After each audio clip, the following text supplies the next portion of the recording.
So we've got people from all around the world. We are all hopefully here for the web class for Self-Confidence Simplified. And today we're going to be talking about a few key things that you need to know to grow your self-confidence as a woman in STEM. So what you're going to learn are three main things: why your previous attempts at increasing your confidence didn't work, if you've ever tried before. I know I tried lots of different things and they didn't work, and I thought I was the problem, but it's only because I didn't know this one fundamental theory that all confident people live by. So I'm going to be sharing that with you today. And finally, the most important part, and especially as a coach, this is my job. It's not just to teach you theories and stuff. So that's what my podcast is for. But as a coach, as your coach here today on this web class, we're going to learn how to put it into action in your own life. How does that sound?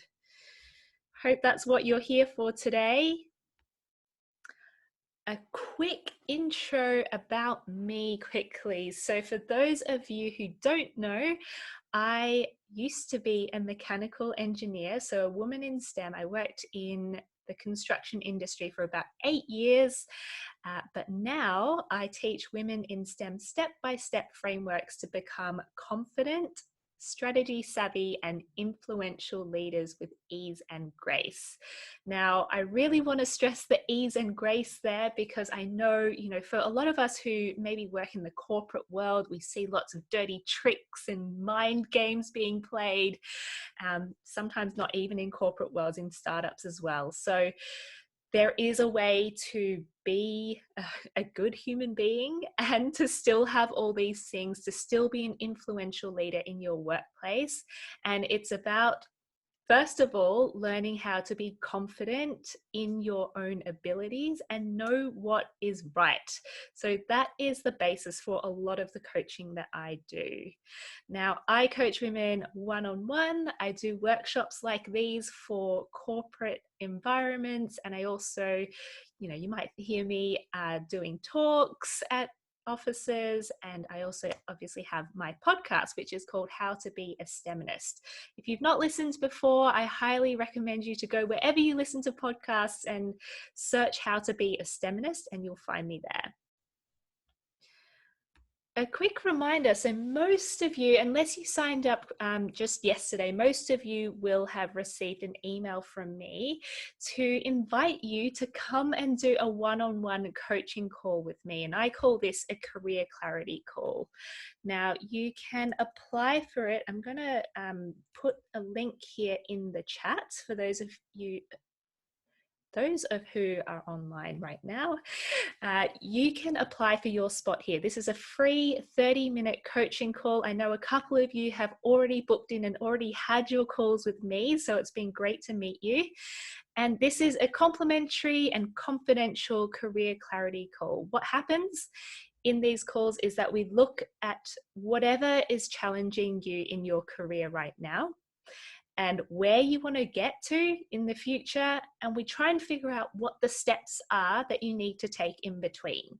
So if that's you, if you're feeling like a little bit stuck with something in your career right now and you just can't seem to get the right answer, maybe you've asked your friends or partner what to do and they haven't been able to quite give you the right advice, why not try something new? Come and chat to me. I've spoken to lots of different women in STEM with lots of different challenges, and we've always been able to come up with at least one action that they can positively take in the right direction. So if that's you, I encourage you to book for your call now. I've got only 9 spaces left for February, so do get in quick if you want to join in. Enough about that. I would like to know from you all in the chat box, what is one thing you would do if you were more confident? Now, if you are listening in afterwards, you're listening to the recording, please get your notebook and pen and write down one thing you would do if you were more confident. But those of you who are online, if you would be willing to share in the group chat, what's one thing that you kind of wish that you had more confidence to do, or that at the moment you feel a little bit fearful to do, that you're just like, oh, I can't quite get there yet? Now, for me, while you're thinking of something, for me, funnily enough, before this workshop today, before this web class, I was feeling a little bit freaked out, if I'm honest. So even someone like me who teaches confidence, yes, we get nervous about things and we get fearful about things. But just because you fear something, it doesn't mean that you don't do it. And that's what confidence and courage is all about. So here we've got Alexandra saying that you would spend less time preparing for important talks. Yes, I hear you there. I can totally relate to that. Anna, you'd take a step back from your corporate job and work for yourself. Amazing. And Mariam, you would apply for that job that you know you're not qualified for. Yes. Oh my goodness, I could talk about that topic for a long time. There's most of you have heard this statistic that men will apply for jobs if they meet just 60% of the requirements, yet women will often wait till they meet 100% of the requirements. So we're putting ourselves at an unfair advantage, aren't we? Okay, and we've got, I wish I could get myself more exposed to the scientific community. Amazing. Yes, confidence will really help you to kind of step out of your comfort zone and reach out to more people in your networks. We've got also present my work more widely. Yes, absolutely. And Maria can relate so much to Mariam's comment. Absolutely.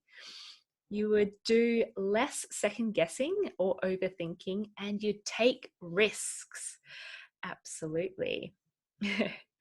Is it bad to say I'm glad I'm not alone? No, definitely not. And this is one of the reasons I run group classes like this, because I think we spend so much time, and especially as women in STEM, we're often maybe the only person, or maybe there's other women around, but we just, we can't relate to every single woman.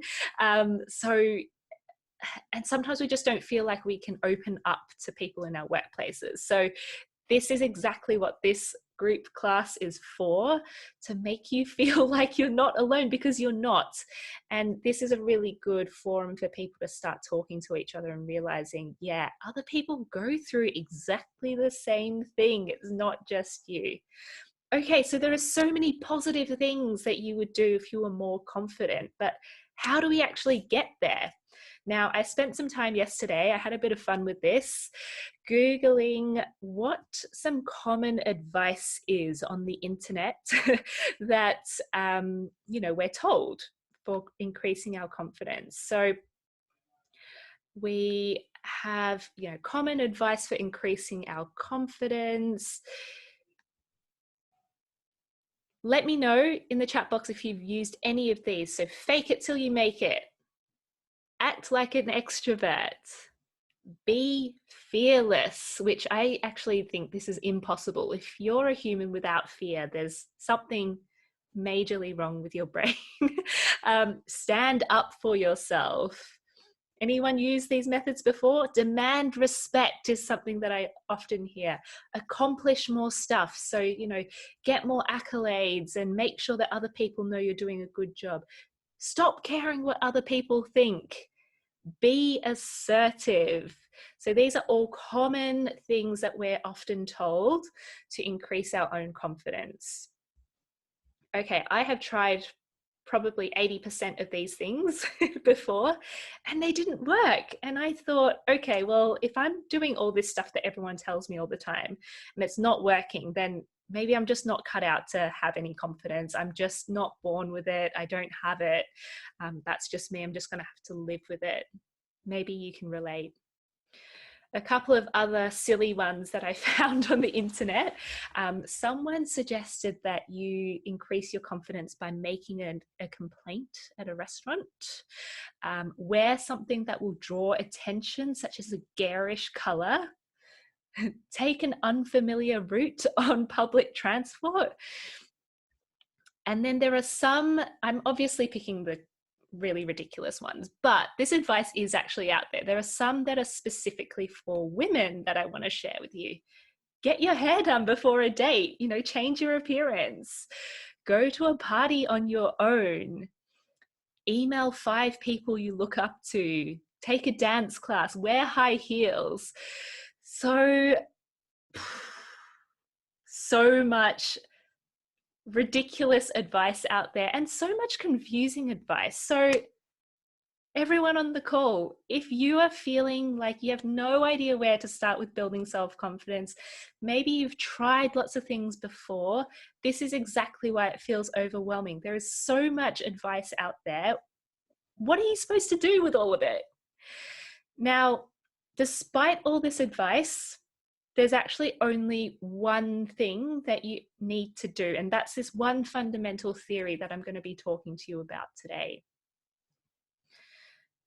But let's firstly go through why have your previous attempts at building your self-confidence not worked. So if you've tried some of those methods that I talked about before and they haven't worked, why? So, some of the things I mentioned before actually are really positive things to do. So, we talked about taking yourself out of your comfort zone in terms of making a complaint at a restaurant and getting used to being outside of our comfort zone. Yes, those are great things to do to start training yourself up. And sometimes getting your hair done might make you feel more confident for a little bit, but they don't really make you feel different on the inside. So why is that? The first thing is that a lot of these things, when you do them, they make you appear more confident. So this is why I have such a gripe with when people say, fake it till you make it. This is really common advice for everyone, and sometimes this is a strategy we have to use. So for example, if you're doing a presentation, you're really nervous, yeah, you do have to fake it. You don't want to look like a nervous wreck up in front of everyone. But this strategy only helps you in that moment in time. It makes you appear more confident. It doesn't make you feel any more confident on the inside. The other thing is they only make you feel confident temporarily. So I was talking about, getting your hair and wearing high heels. Some of the other strategies as well, they make you feel confident at the time, but a couple of hours later, you're not actually more confident on the inside. So, let me know in the chat box, does this resonate with you? Does this make sense why some of the stuff isn't working? Some of the strategies that you used before, they don't work. Now, the key is this. These don't work because they are all external factors. You're doing stuff from the outside to force your inside to feel a little bit different. When you fake it till you make it, you are appearing to the world like you're more confident, but really, you're not more confident on the inside. You're just appearing that way. Same with people who try to gain more confidence by achieving more stuff. So I know in my own personal engineering career, I felt like if I could get a promotion or if I could get a pay rise, if I could step into a leadership level, then I'd know I've made it. Then I'd know that I was worthy of my role. Then I'd know I was good at my job. But what actually happened was the exact opposite. I would get to the next level. I'd be a leader. I led a team of 30 engineers and oh gosh, it was so scary. I felt like I didn't know what I was doing. So even though I got that kind of external validation from my boss to say, yes, you deserve this promotion, you can get up there, it didn't make me feel confident on the inside. So that didn't work either. Real confidence comes from the inside, and you've probably all heard this before, but have never been taught what it actually means, how to actually build it. We hear lots of stuff all the time, like confidence is an inside job. And yes, that's true, but that's not helpful if we don't know how to change the inside feeling, right?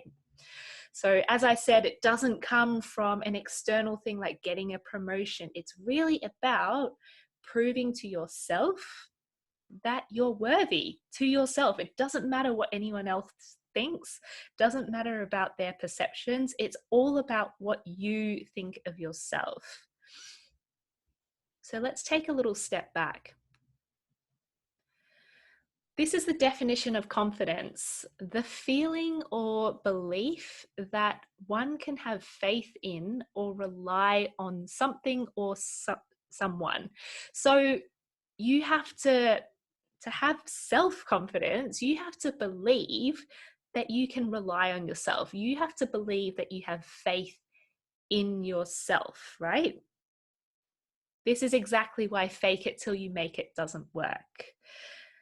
Fake it till you make it. I believe that this exact phrase is exactly why I had imposter syndrome for so long. Fake, imposter, yeah, it's the same thing.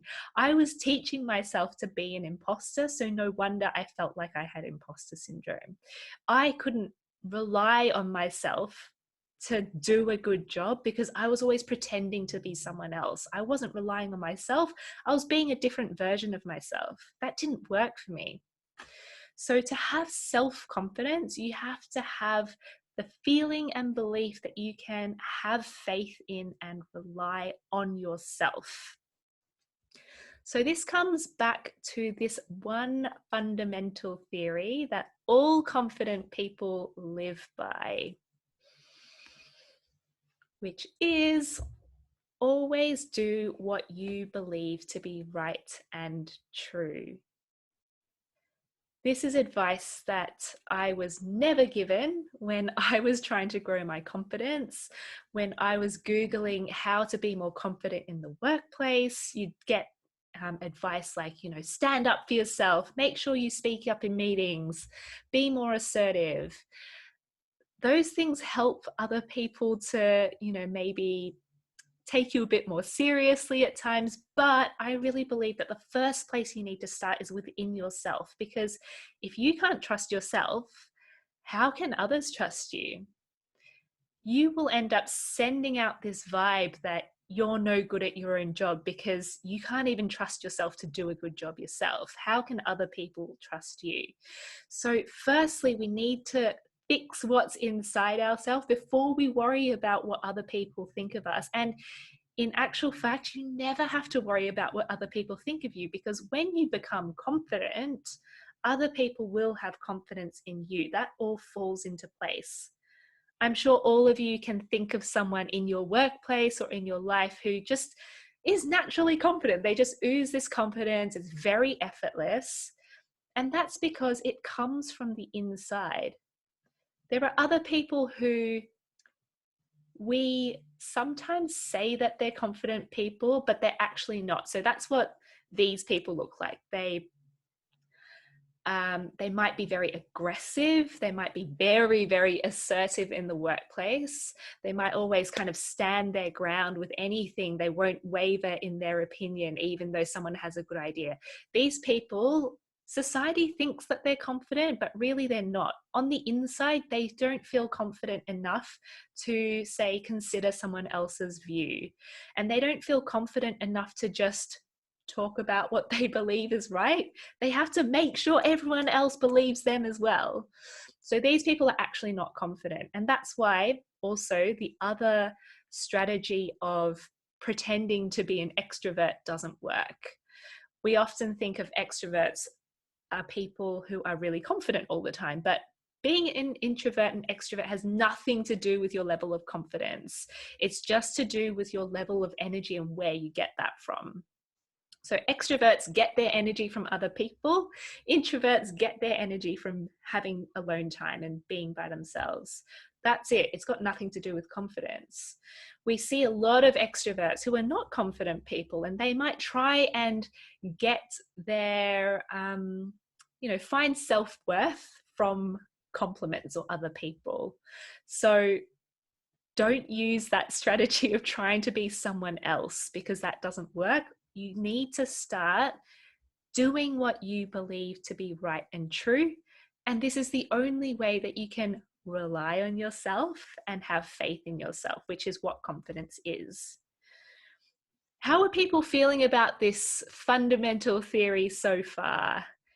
Let me know in the chat box if, does this make sense to you? Are you confused? Does it go against something you believe? Makes sense to you. Perfect. Cool. Well, hopefully that means everyone else feels like it makes sense as well. Right. Let's get on to how to apply this to your own life. Now, the first thing that you must do is to know what you believe to be right and true, because otherwise, how can you live in accordance with that? So I really encourage you to go, and I'm going to shoot a link into the chat box there. If you haven't already, download this worksheet that I've got. It's free. It is to discover your top 3 values. This is a really good way to start thinking about what you believe to be right and true. So values meaning core values, like curiosity and contribution, and some people really value beauty and artisticness or fitness, self-development. So definitely go and do that. Oops. I'm just gonna, got something else playing in the background for some reason. Okay, let's get back to it. So we've got a comment from Chrissa. When you have been in academia, it makes you question everything. So to be sure that what you do is right and true has become tricky. Is this, I'd love to chat to you a bit more about this, Chrissa, but, let me know while I'm speaking, what is it that makes you question everything in academia? Okay, so go and download this worksheet. It'll be really helpful. The next thing is to know what is important to you. What are your priorities in life? Okay.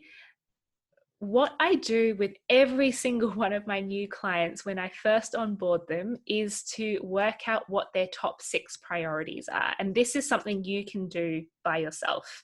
It helps if you have someone to bounce ideas off, but if you don't, you can totally journal this out and figure it out for yourself. So have a think about what are 6 things that are really important to you in life. This might be family, this might be volunteer work, it might be your career, finance, friends, anything that's important to you. There's no right or wrong answer.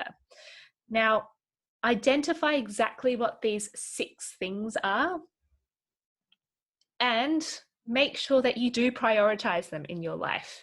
Make sure you know what good looks like and what bad looks like so that you can continue to live your life in a way that means that you continue to prioritize these 6 things.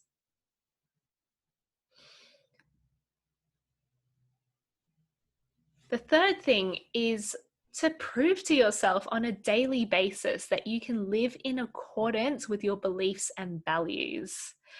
Now, I don't know if any of you have read the book Atomic Habits by James Clear, but this book, although it's about creating habits, it really helps me to build my own confidence. And the reason is this, because I started to learn that I could trust myself to do stuff that I wanted to do. So in this book, he really breaks down what kind of derails our habit making, what helps us in making good habits and sticking to them. When I learned how to stick to a couple of good habits every day, I was like, oh, I can actually trust myself to do this. And it was just small things like I'm really lazy in the evenings. I know I should wash my face before I go to bed, but I don't wear lots of makeup. So I'm like, oh, maybe I can get away with it every now and then.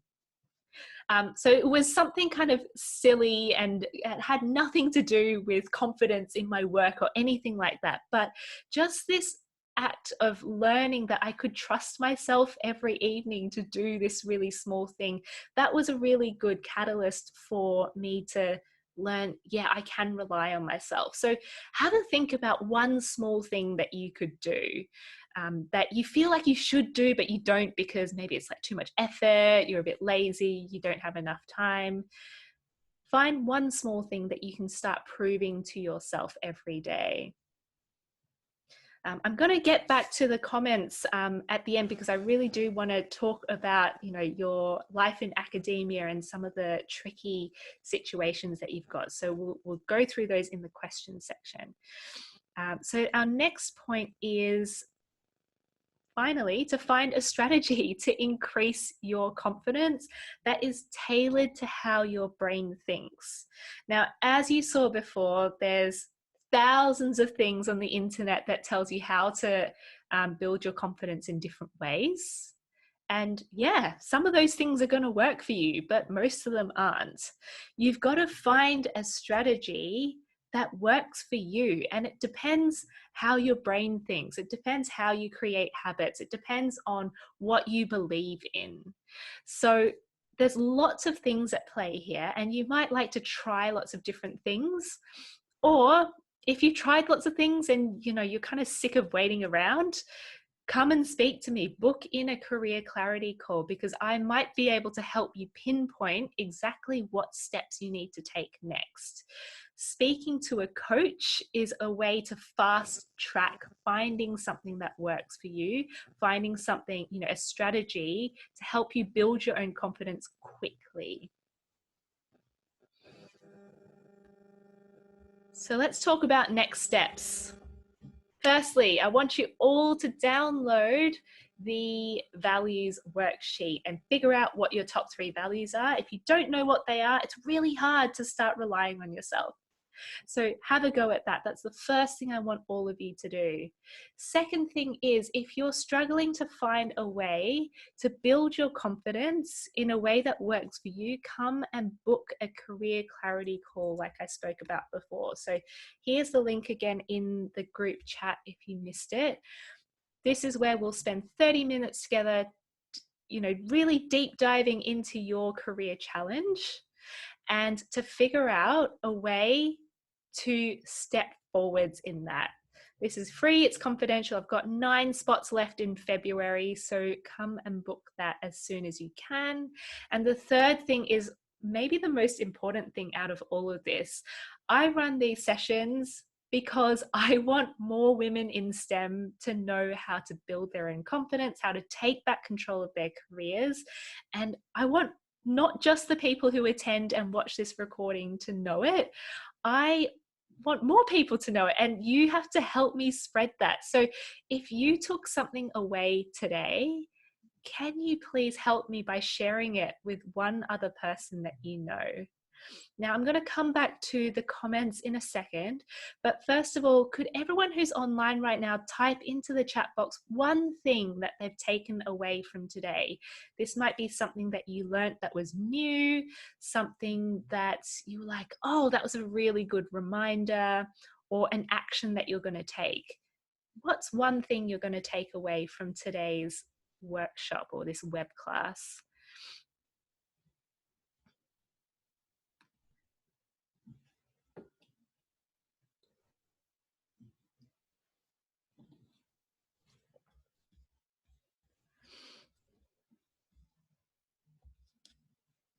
Here we go. So do what you believe to be right and true is a great reminder for every day. Absolutely. Keeping true to your values. Yes. Hearing from someone else that self-confidence can come from knowing what I want in life and what values I hold. Absolutely. Building up internal factors, values, and priorities. Yes. Being true to yourself, something I've always struggled with. And you know what? It's hard because people always tell you be true to yourself, but it's kind of quite a vague thing to it's really hard to figure out how to do that. So I'm hoping today's session really kind of pinpointed what actions you can take to be true to yourself. I think it's a phrase that's used a lot, but not many people actually know how to do it. I like the explanation of confidence coming from trusting yourself and to act in a way that aligns with your values. Yep, great. That I need to feel like I can rely on myself and do what I believe in. Amazing. This is exactly the stuff that I hope that you would take away from today. And I'm so glad that you have. Um, I will be going back through some of the chat that is in here. But if you have any other questions, please start typing them into the chat box. I am on a lot of social media platforms, so you can find me over on my website, on Twitter. I have a Facebook group if you haven't joined that already, Wonder Women in STEM. This is where I'm going to be posting this recording, so if you'd like to rewatch this, come and join that group. I'm on LinkedIn and Instagram, and again, there is my podcast, How to Be a STEMinist. So if you have any questions from today, you're not really sure how to apply this into your own life, please type into the chat box, and if you'd like to, we can even get you speaking here as well. But let's go back to what Chrissa was saying. So you've mentioned that you're in academia, it makes you question everything, so it's really hard to do what you feel is right and true. And I asked you what you meant by questioning everything. So you've come back and said that you have lots of reviewers who review the work of others, and I think it's caused major insecurity issues. That's really interesting that that happens in academia as well. I know that this also happened to me in my engineering consulting work, because when you're starting out, or even when you're not starting out, you have like 1,000 people marking your work, and by the end of all the marking, it's like none of my original work was there. So maybe that's how you feel as well. It's really, really difficult when you've got lots of people telling you, having throwing in their 2 cents and telling you what else you should add in there. So yeah, it can be really tricky that you're now being made to question your own work because other people have, told you something different or told you that it needs to be fixed. This is going to get a little bit easier once you start growing that self-confidence from within, because once you learn how to rely on yourself, you will kind of start being able to take on other people's feedback objectively. So you might currently feel like all of their feedback means that everything you've done is wrong, but when you did the work, you believed it was right. Yeah. And yes, there are some things that are going to have to be fixed along the way. But when you have that self-confidence, when you have that self-reliance, you'll remember, okay, I've done my best work here. I actually still believe that most of this is right. Maybe I can go back and question some of the comments or clarify, what they've said. So you might start feeling like you can look at the feedback that you get more objectively and maybe ask some questions back to them as well. I don't know if that helps, Chrissa. Let me know.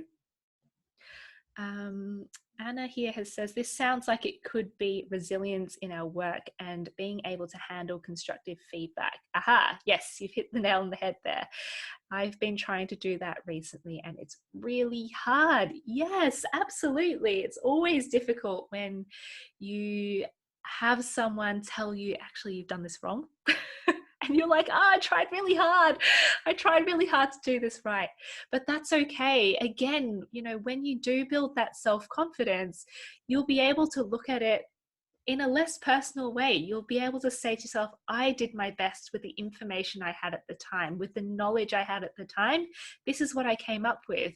Now I've got this feedback on how to improve it. Next time, I'll do it really well, or I'll do an even better job.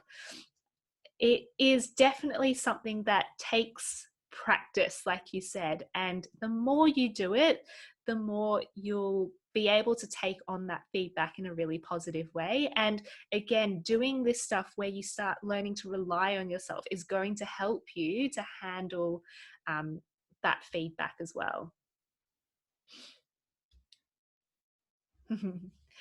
Great. I'm so glad that these comments have been helpful to you, Chrissa. Perfect. Now, are there any other questions?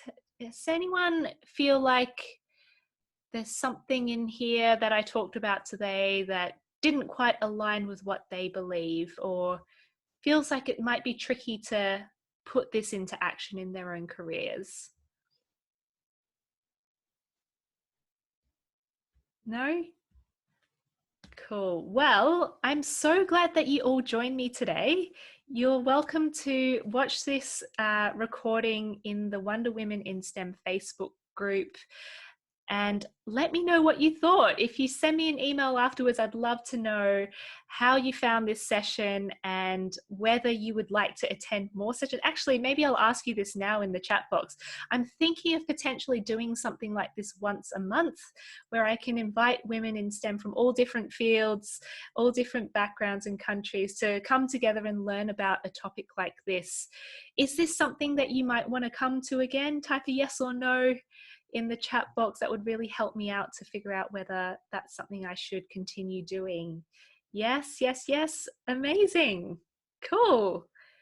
Well, let's do this again at the end of February. I will be emailing you all with a new topic that we're going to talk about. It will probably be something to do with confidence in the workplace again, but potentially more targeted to how to put this into action into your careers. Thank you so much for coming along, everyone. I really enjoyed it. I hope you did too. And please go out and teach other people what you've learned today and come and book a career clarity call with me. Thank you so much, and I will see you next time.